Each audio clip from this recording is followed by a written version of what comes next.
दोस्तों, आज मैं आपको एक कहानी बताने वाली हूँ जिसका नाम है द बार्बर्स ट्रेड यूनियन, जिसे लिखा था मुल्कराज आनंद ने।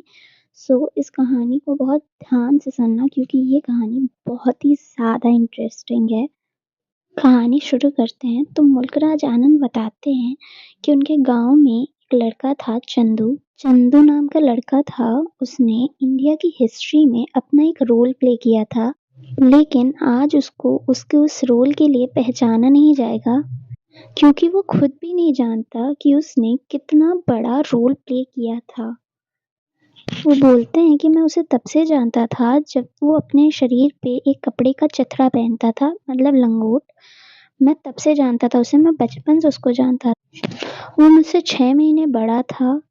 मैं उसको जीनियस मानता था। वो बहुत ही हिम्मत वाला था। उसे आगे रहने का शौक था। मैं हमेशा उसके पीछे-पीछे चलता था। छोटी सी उम्र में उसके फादर ने उसको हजामत बनाने का काम सिखा दिया था क्योंकि वो एक नाई के घर से था। तो पढ़ाई तो ठीक-ठाक नहीं कर पाया बेचारा, पर जितना भी उसने पढ़ा था, वो सब याद था उसको। और तो और वो स्कूल में फीस भी नहीं देता था क्योंकि उसे फीस देनी ही नहीं पड़ती थी क्योंकि उसे स्कॉलरशिप मिली हुई थी। मैंने बताया कि वो बहुत इंटेलिजेंट लड़का था, इसलिए उसे स्कॉलरशिप मिली हुई थी और मुझे नहीं मिली हुई थी। तो मेरी माँ मुझ पे नाराज होती थी कि उसे मिल गई पर तुझे नहीं मिली। मेरी माँ मुझे हमेशा मना करती थी कि तू चंदू के साथ मत खेला कर, वो एक लो कास्ट का लड़का है, वो एक नाई का लड़का है। पर मुझे तो अपने रिचुअल से नफरत होती थी। मेरी माँ रोज सुबह मुझे एक तिलक लगा देती थी, एक जनेऊ पहनना पड़ता था मुझे। मुझे बहुत गुस्सा आता था इन सब ट्रेडिशनल चीज़ों से, ट्रेडिशनल कपड़े पहनने से, ये पगड़ियाँ पहनने से। पर चंदू पर कोई भी रोक टोक नहीं थी। वो जैसा चाहे जो चाहे वो सब पहन सकता था। और जब उसके फादर की डेथ हो गई तो उसके बाद उसे और आज़ादी मिल गई। वो जहाँ चाहे वहाँ जा सकता था। तो मुझे उससे जलन होती थी। और वो पढ़ता तो था नहीं, वो तो घर-घर जाके सबके बाल बनाता। हफ्ते में पता नहीं कितनी बार तो उसके शहर के भी चक्कर लगते थे। एक ऑटो वाला था हमारे यहाँ पर, उसके पीछे वो लटक के चला जाता था शहर। क्या ज़िंदगी थी उसकी भी, ना मास्टरों का डर, ना पढ़ने की झिकझिक, आज़ादी से अपनी ज़िंदगी जीता था, इसलिए मुझे उससे जलन होती थी। पर वो जब भी कभी शहर से आता था तो मेरे लिए कुछ ना कुछ लेके आता था। कभी पेन लेके आता, कभी कंघी लेके आता था। और शहर के रहने वालों की लाइफ को देख के वो इतना प्रेरित हो गया था दोस्तों, कि वो खुद भी उनकी तरह रहना शुरू कर दिया था। उसको उनके जैसा बनना था। लेकिन उसकी सारी कमाई तो उसकी माँ रख लेती थी। वो अपने घड़े में छुपा कर उसकी सारी कमाई, उसने एक दो बार बोला भी था कि उसका मन होता है कि वो उस कमाई को चोरी कर ले, क्योंकि वो शहर वालों की तरह अच्छे-अच्छे कपड़े खरीदना चाहता था। उसको लगभग अपनी सारी इच्छाएं पूरी करनी थी। वो मुझसे हमेशा पूछता था, क्या मस्त लगूंगा ना मैं, ऐसे कपड़े पहनूंगा, ऐसे चमड़े का बैग रखूंगा, क्या बूट पहनूंगा, ये सब। यहाँ पर मुर्तलाज आनंद बताते हैं कि एक दिन तो मैं हैरान हो गया। चंदू ने वो सारे कपड़े खरीद लिए जो उसे चाहिए थे। उसके पास एक चमड़े का बैग था और उसने डॉक्टर के कपड़े पहने हुए थे जो उसे हमेशा से चाहिए थे, और पैरों में उसने बूट पहने हुए थे। और मुझे दिखाने आया था कि देख मैं कैसा लग रहा हूँ, और बोला कि अब मैं यही कपड़े पहन के सबके यहाँ बाल बनाने जाऊंगा। वो गया गांव के जमींदार के घर पर, वहां हजामत बनवाने। गांव के जमींदार की हजामत बनाता था वो, तो वो वहां की तरफ चल दिया। मैं भी उसके पीछे पीछे चल दिया। जब वो वहां पहुंचा तो जमींदार का बेटा जोर जोर से चिल्लाया, चंदू आ गया, चंदू आ गया। तभी जमींदार चिल्लाते हुए बाहर आया। राम राम राम राम, जनेऊ पे हाथ रख के उसने कहा, सुअर के बच्चे। वो चंदू को बोल रहा था, चमड़े का थैला लेके आ गया तो मेरे घर पे, और ये कोट, ये जूते पता नहीं किस जानवरों की चमड़ी से बने हुए हैं।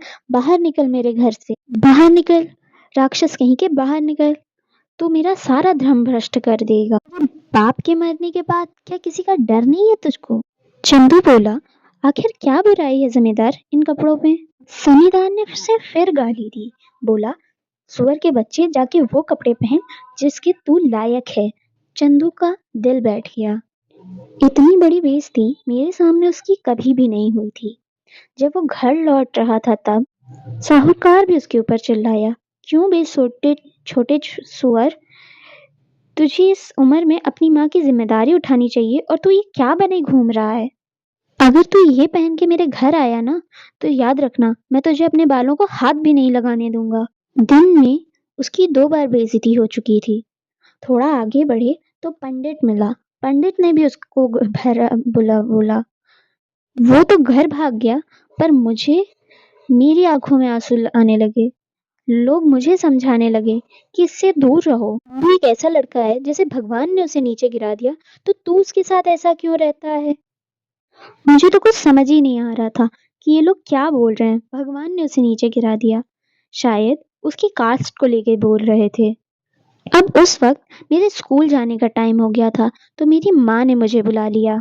मैं जब घर पहुंचा तो मेरी माँ मुझे लेक्चर देने लगी कि देखा क्या हाल हुआ उस लड़के का। मत रहा कर, उस लड़के के साथ मत रहा कर, मैंने कहा था ना। लेकिन ऐसा लग रहा था जैसे चंदू अब कुछ करने वाला है, कुछ बहुत बड़ा, क्योंकि उसकी बेइज्जती हो गई थी। जब मैं उसके घर गया तो उसकी झगड़ालू माँ मिली, जो मुझसे कभी कुछ नहीं बोलती थी, मुझसे बड़े प्यार से बात करती थी। लेकिन उस दिन वो मुझसे बोली, तुम यहाँ क्यों आए हो? अगर तुम्हारी माँ को पता चल गया तो आफत हो जाएगी। मैंने बस इतना पूछा उनसे कि चंदू कहाँ है। वो बोली, मुझे नहीं पता, शहर की ओर गया है। पता नहीं अब इस लड़के के दिमाग में क्या चल रहा है, उसकी माँ ने कहा। वो बस इतना बोली कि जिन लोगों की पिता ने घिस घिस के इतनी सेवा की, आज उन लोगों को इसने नाराज कर दिया है। आखिर वो बेचारा एक बच्चा ही तो है। वो इतना बोली। उस दोपहर चंदू ने मुझे सीटी मारकर आवाज दी, मतलब अपनी तरफ बुलाया, जो हम दोनों का कोड वर्ड था एक दूसरे को बुलाने का। मेरी जब उससे मुलाकात हुई तो उसने जो कपड़े पहने हुए थे, जिसकी वजह से उसे डांट पड़ी थी, अभी तक उसने उन कपड़ों को उतारा नहीं था। वो बोला, आज मैंने कोर्ट के पास लोगों की हजामत बनाकर 1 रुपया कमाया है। उसके बोलने से मालूम पड़ रहा था जैसे कि वो शहर गया था। वो बोला, मैंने 1 रुपया कमाया है, पर मैं और भी कमा सकता था अगर ये हुकुमचंद की गाड़ी ना आ जाती तो। हुकुमचंद वो जो उसे शहर लेके जाता था अपने टेम्पो पे।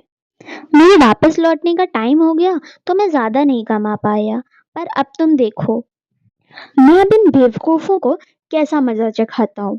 उस वक्त वो शाहूकार, पंडित और जमींदार की बात कर रहा था, जिन लोगों ने इसकी बेइज्जती की थी, जिस लोगों ने इसको सुअर बोला था। वो बोला कि अब मैं इनमें से किसी की भी हजामत बनाने नहीं जाऊंगा, बल्कि मैं एक जापानी साइकिल खरीदूंगा और उससे शहर जाकर शहर में हजामत बनवाऊंगा। मैं उस साइकिल को खुद से चलाना सीखूंगा और फिर शहर जाके सबकी हजामत बनवाऊंगा। अपने समय पे जाऊंगा और अपने समय पे वापस आऊंगा। साइकिल थोड़ी महंगी है, 5 रुपए की है, पर मैं अपनी मेहनत से उसे खरीद लूंगा। नहीं कमाना इस गांव में जहां पर मेरी बेइज्जती होती है, शहर में अच्छी कमाई है। मैं भी एक्साइटेड हो गया। मैंने सोचा अगर वो साइकिल खरीदेगा तो मुझे भी चलाने का मौका मिलेगा। तो मैंने बोला, वाह वाह, बहुत बढ़िया, अच्छा आइडिया। तो दोस्तों, साइकिल तब के जमाने में सिर्फ एलीट क्लास लोगों के पास होती थी, और वो कमाता था तो उसके पास हक भी था कि वो साइकिल को खरीद सके। वो बोला, 2-4 दिन और रुक जा। वो बोला कि बहुत मजा आने वाला है। वो बोला कि ऐसा मजा आने वाला है कि तुझे मजा ही आ जाएगा, कि तुझे बहुत हंसी आएगी। तो मैंने पूछा कि तु ऐसा क्या होने वाला है, वो बता दे, ऐसा क्या होने वाला है। वो बोला, अभी उस काम के लिए 2-4 दिन लगेंगे, अभी रुक जा। चंदू ने फटाफट साइकिल खरीदी और भरे बाजार में वो साइकिल चलाना सीखने लगा। वो बोला, इस साइकिल को पकड़, मैं चढ़ता हूँ और चलाने की कोशिश करता हूँ। मैं बोला, ऐसे थोड़ी चलती है साइकिल, पहले कैची सीख, साइकिल चलाना सीख, फिर नॉर्मल साइकिल आराम से बैठ के साइकिल चलाना सीखना। कि अचानक मुझसे गलती हो गई। मैंने उसकी साइकिल को छोड़ दिया और वो और उसकी साइकिल दोनों गिर गए। तभी वहां पर कुछ खड़े हुए लोग, साहूकार की दुकान पर, और कुछ किसान उसके ऊपर हंसने लगे, उसका मजाक बनाने लगे।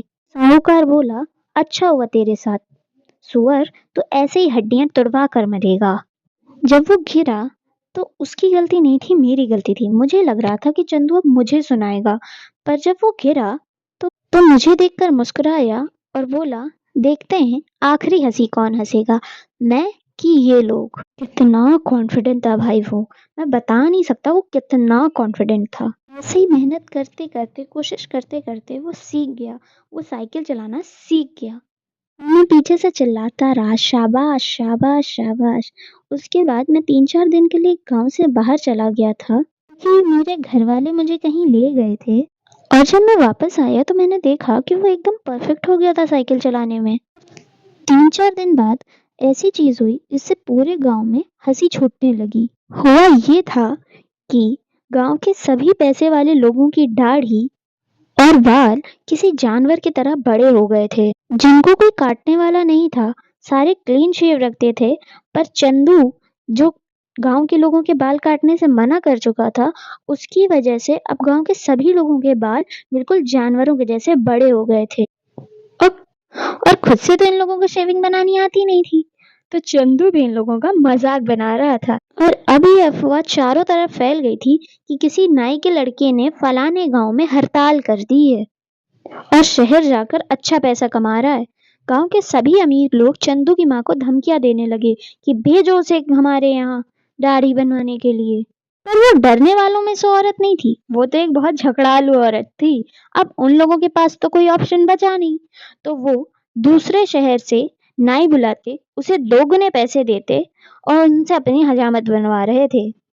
वहां चंदू ने शहर में अपनी एक दुकान कर ली और वहां बहुत सारे नए लड़कों को अपने साथ काम पर रख लिया।